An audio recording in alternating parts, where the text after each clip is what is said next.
Canal Ecoando Virtudes Bíblicas. Elas choraram por Jesus no caminho da cruz. Mas o que o Senhor respondeu às suas lágrimas revela um chamado profundo para a nossa geração. As filhas de Jerusalém são uma voz coletiva de intercessão, dor e alertamentos. E hoje, sua história ecoa com poder. Uma mensagem profética, atual e restauradora. Neste vídeo do canal Ecoando Virtudes Bíblicas, você vai conhecer a origem, o simbolismo e as lições das mulheres que acompanharam Jesus em seu momento mais difícil. Curta, comente e compartilhe com alguém que precisa ouvir essa palavra. E inscreva-se no canal Ecoando Virtudes Bíblicas para continuar conosco nesta jornada de fé e virtudes bíblicas vivas. Entre a multidão estavam as mulheres de Jerusalém, chamadas por Lucas de filhas de Jerusalém. Elas choravam e lamentavam por ele, um gesto de empatia e sofrimento diante da injustiça. No caminho para o Gólgota, Jesus, já enfraquecido pela tortura e pelo peso da cruz, foi seguido por uma multidão. Mas a resposta de Jesus a elas é surpreendente.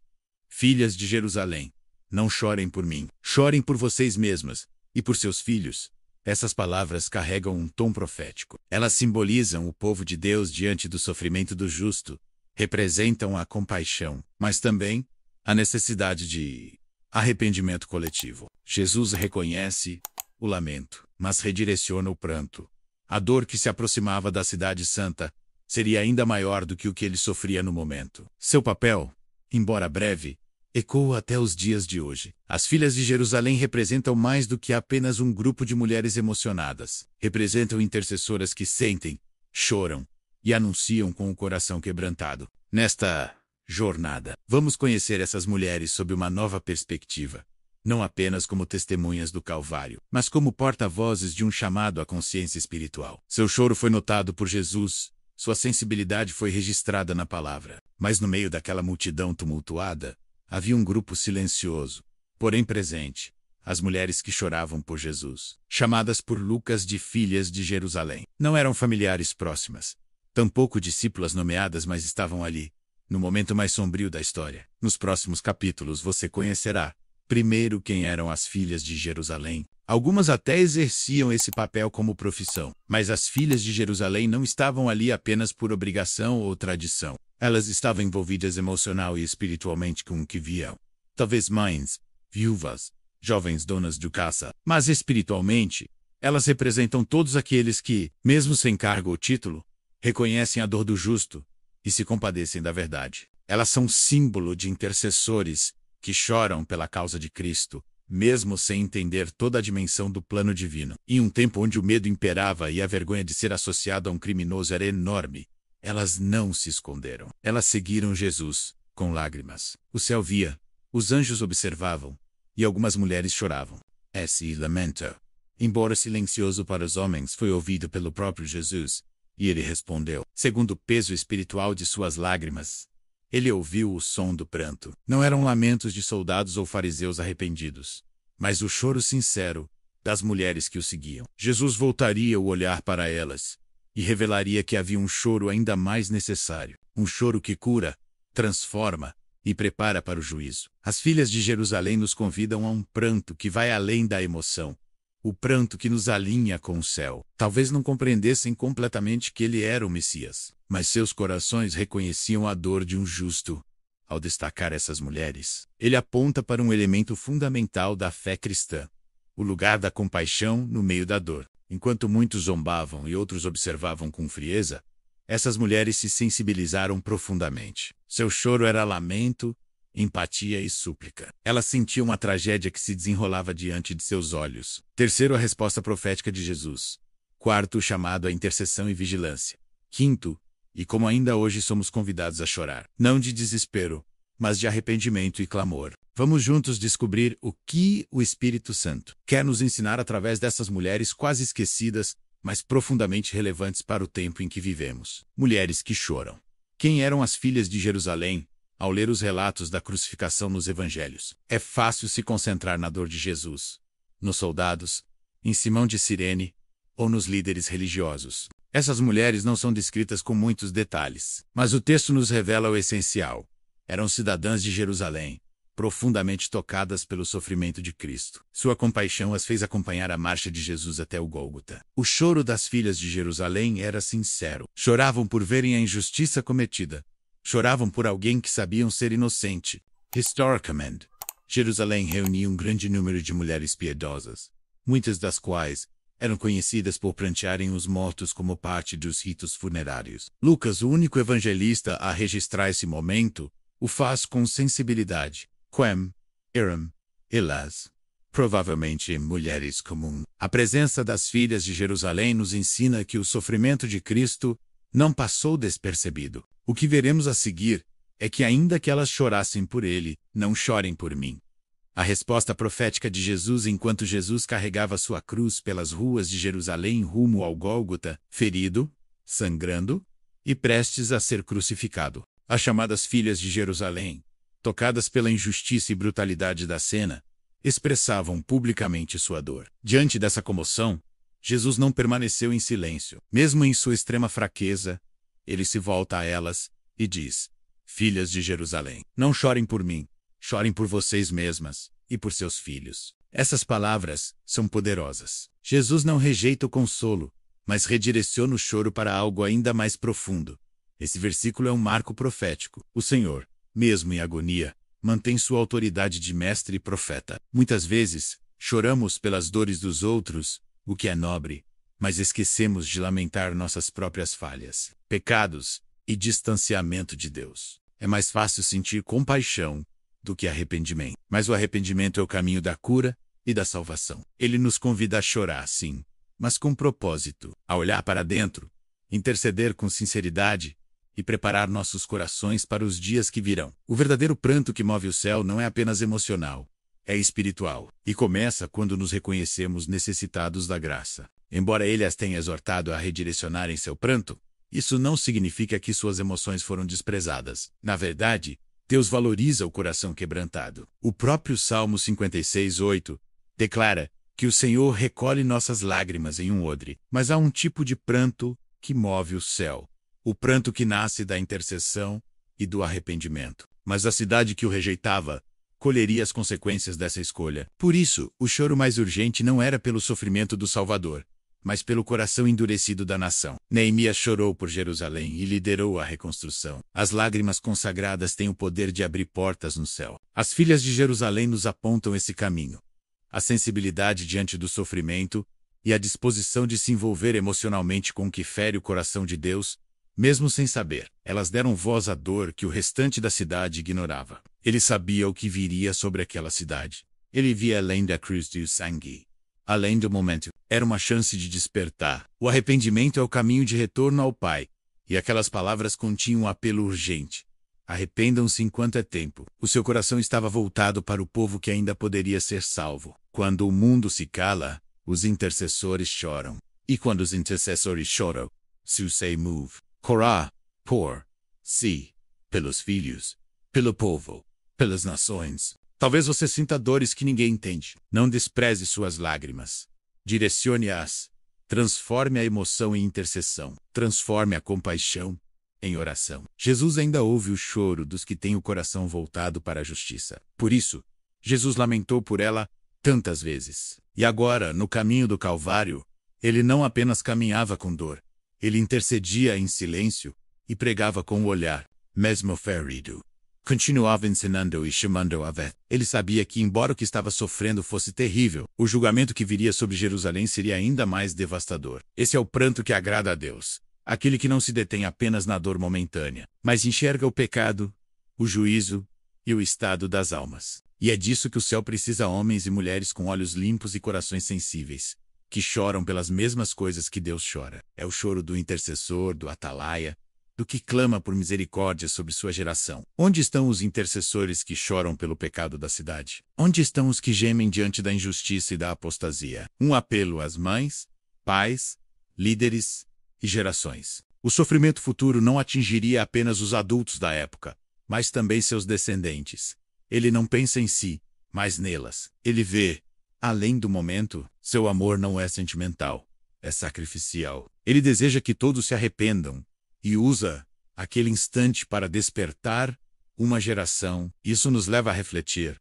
Como temos intercedido pelos que virão depois de nós. Temos chorado diante de Deus pelos nossos filhos, pela juventude, pela geração que cresce em meio ao caos. Anos depois, em 70 AD, 6 cidades seria destruída pelos romanos, e milhares pereceria. Jesus antecipa essa dor e alerta as mulheres sobre o futuro sombrio. Ao dizer chorem por vocês mesmas, Cristo está nos chamando à introspecção. Jesus também diz, chorem por seus filhos. A resposta de Jesus não foi frieza, mas verdade. Ele sabia que a cruz era necessária.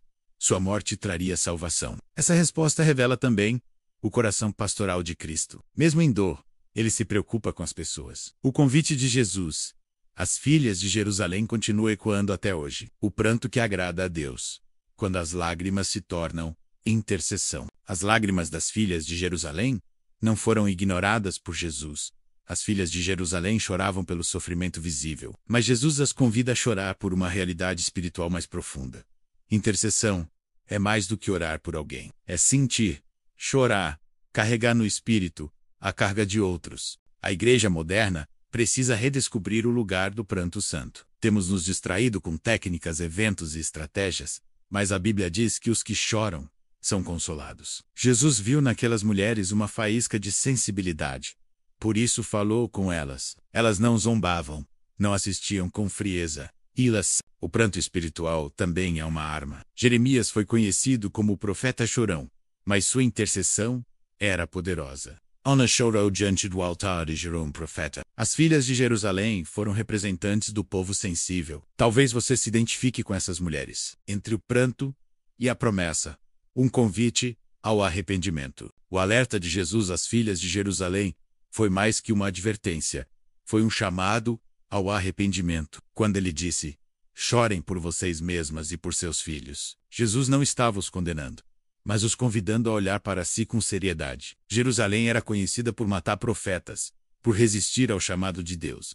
O pranto das mulheres foi sensível, mas Jesus queria transformar low emphasis. Muitas vezes somos tocados emocionalmente por uma pregação, um louvor, uma leitura bíblica, mas não permitimos que isso nos leve à conversão real. As filhas de Jerusalém foram confrontadas com essa escolha. Continuar apenas chorando, ou se arrepender e mudar. É possível permanecer com o coração vivo, mesmo em tempos de frieza espiritual, mas é preciso ir além do sentir.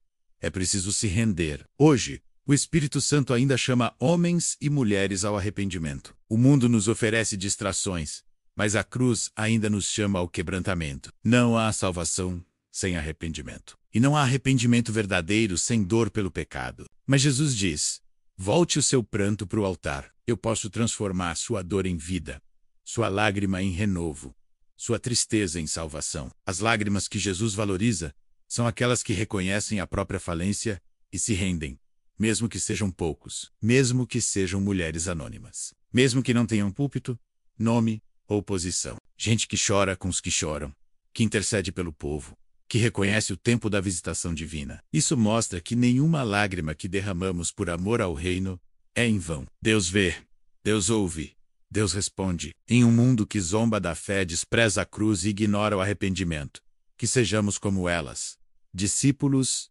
sensíveis, intercessores fervorosos, corações em chamas, gente que não se acostuma com a dor do justo. O céu não precisa de plateia, precisa de intercessores, como as filhas de Jerusalém. Possamos chorar não só pela dor do mundo, mas pela presença de Deus que ainda nos alcança. Arrependimento abre caminho para a graça, e graça nos leva à transformação. A mensagem de Jesus àquelas mulheres foi um convite. Voltem-se para mim, antes que seja tarde.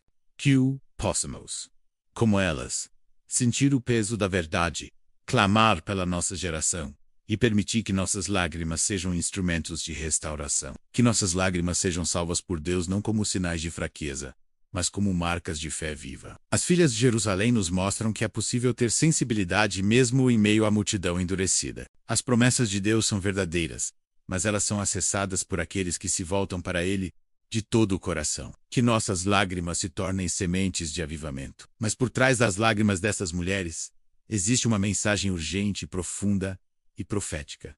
Suas lágrimas não foram em vão. Assim também Ele nos chama a não apenas observar a dor, mas a permitir que ela nos transforme por dentro. Ele deseja que nossas lágrimas se convertam em arrependimento, intercessão e fidelidade. Elas nos revelam que Deus sempre levanta corações sensíveis no meio da dureza espiritual. A mesma mensagem ecoa hoje. Talvez você chore por situações, dores, injustiças. Elas representaram a voz da empatia, da intercessão e da sensibilidade espiritual, em meio ao momento mais sombrio da história da humanidade. O legado das filhas de Jerusalém, suas lágrimas, não mudaram o curso da cruz, pois aquilo era o plano perfeito de redenção, mas demonstraram que ainda havia corações tocáveis, mesmo em Jerusalém. Elas foram um remanescente sensível no meio da religiosidade endurecida. Mulheres que choraram por ti, mas que foram chamadas a olhar para dentro e para seu povo. Que nossas lágrimas não sejam apenas emocionais,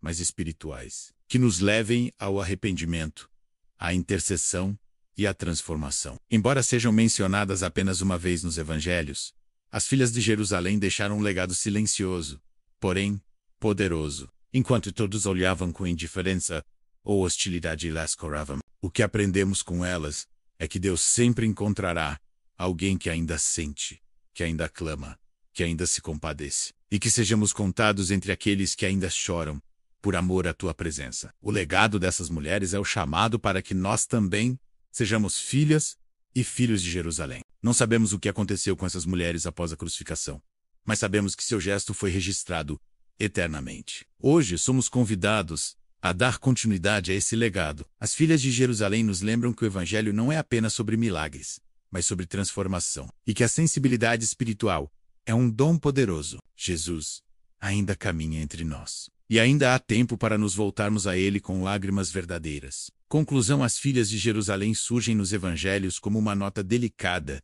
em meio ao caos da crucificação. Jesus não ignorou o pranto delas. Ele as instruiu, as despertou, as convocou a olhar para dentro. A história das filhas de Jerusalém nos desafia a não sermos apenas espectadores da cruz, mas discípulos, atentos à voz do Espírito. Se hoje o mundo endurece o coração, que sejamos aqueles que ainda choram pelo justo. Lições de vida cristã. 1. Jesus valoriza um coração sensível e quebrantado. 2. Nem todo choro agrada a Deus, mas o arrependido move o céu. 3. O verdadeiro intercessor chora não apenas por si, mas por sua geração. 4. A sensibilidade espiritual é um dom necessário nos dias de frieza. 5.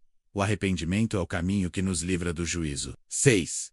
Deus não precisa de multidões, mas de corações sinceros. 7. As lágrimas consagradas podem se tornar sementes de avivamento. 8.